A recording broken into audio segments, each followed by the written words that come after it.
एक स्वाधीन देश के रूप में भारत 75 साल पूरे कर रहा है। 14 अगस्त के दिन को विभाजन विभीषिका स्मृति दिवस के रूप में मनाया जा रहा है। इस स्मृति दिवस को मनाने का उद्देश्य सामाजिक सद्भाव, मानव सशक्तिकरण और एकता को बढ़ावा देना है। 15 अगस्त 1947 के दिन हमने औपनिवेशिक शासन की बेड़ियों को काट दिया था। उस दिन हमने अपनी नियति को नया स्वरूप देने का निर्णय लिया था। उस शुभ दिवस की वर्षगांठ मनाते हुए हम लोग सभी स्वाधीनता सेनानियों को सादर नमन करते हैं। उन्होंने अपना सर्वस्व बलिदान कर दिया ताकि हम सब एक स्वाधीन भारत में सांस ले सके। भारत की आज़ादी हमारे साथ साथ विश्व में लोकतंत्र के हर समर्थक के लिए उत्सव का विषय है। जब भारत स्वाधीन हुआ तो अनेक अंतर्राष्ट्रीय नेताओं और विचारकों ने हमारी लोकतांत्रिक शासन प्रणाली की सफलता के विषय में आशंका व्यक्त की थी। उनकी इस आशंका के कई कारण भी थे। उन दिनों लोकतंत्र आर्थिक रूप से उन्नत राष्ट्र तक ही सीमित था। विदेशी शासकों ने वर्षों तक भारत का शोषण किया था। इस कारण भारत के लोग गरीबी और अशिक्षा से जूझ रहे थे। लेकिन भारतवासियों ने उन लोगों की आशंकाओं को गलत साबित कर दिया। भारत की मिट्टी में लोकतंत्र की जोड़ें लगातार गहरी और मजबूत होती गई। अधिकांश लोकतांत्रिक देशों में वोट देने का अधिकार प्राप्त करने के लिए महिलाओं को लंबे समय तक संघर्ष करना पड़ा। लेकिन हमारे गणतंत्र की शुरुआत से ही भारत ने सार्वभौमिक वयस्क मताधिकार को अपनाया। इस प्रकार आधुनिक भारत के निर्माताओं ने प्रत्येक वयस्क नागरिकों को राष्ट्र निर्माण की सामूहिक प्रक्रिया में भाग लेने का अवसर प्रदान किया। भारत को यह श्रेय जाता है कि उसने विश्व समुदाय को लोकतांत्रिक की वास्तविक क्षमता से परिचित कराया। मैं मानती हूँ कि भारत की ये उपलब्धि केवल संयोग नहीं थी।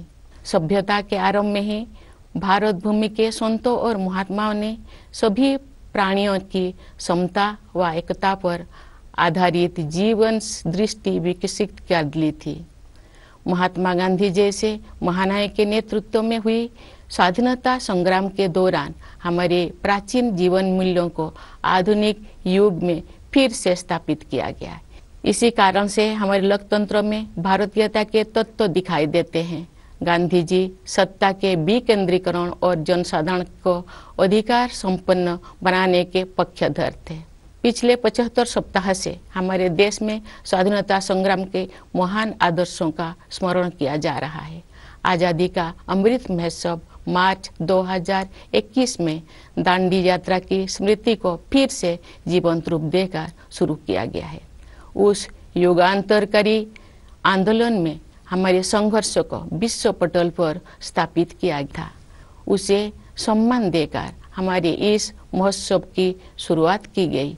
ये महोत्सव भारत की जनता को समर्पित है। देशवासियों द्वारा हासिल की गई सफलता के आधार पर आत्मनिर्भर भारत के निर्माण का संकल्प भी इस उत्सव का हिस्सा है।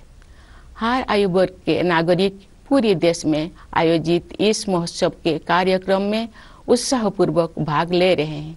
ये भव्य महोत्सव अब हर घर तिरंगा अभियान के साथ आगे बढ़ रहा है। आज देश के कोने कोने में हमारा तिरंगा शान से लहरा रहा है। स्वाधीनता आंदोलन के आदर्शों के प्रति इतने व्यापक स्तर पर लोगों में जागरूकता को देखकर हमारे स्वाधीनता सेनानी अवश्य प्रफुल्लित हुए होते। हमारा गौरवशाली स्वाधीनता संग्राम इस विशाल भारत भूमि में बहादुरी के साथ संचालित होता रहा। अनेक महान स्वाधीनता सेनानियों ने वीरता के उदाहरण प्रस्तुत किए और राष्ट्र जागरण की मशाल अगली पीढ़ी को सौंपे।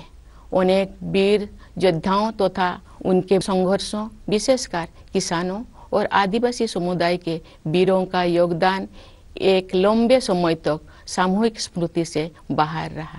पिछले वर्ष से हर 15 नवंबर को जनजातीय गौरव दिवस के रूप में मनाने का सरकार का निर्णय स्वागत योग्य है।